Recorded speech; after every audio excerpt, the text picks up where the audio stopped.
இனிய தமிழ் நெஞ்சங்களுக்கு தமிழ் வணக்கம். திருக்குறள் அதிகாரம் 8 அன்புடைமை. குறள் 6.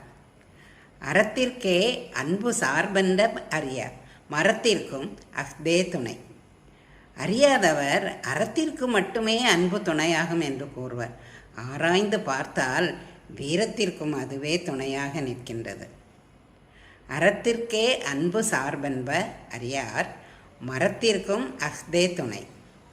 The ignorant says that love helps for virtue only, but it is also a help to fight courageous sin against evil.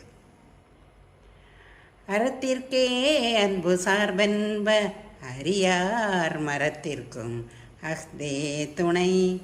நன்றி, வணக்கம்.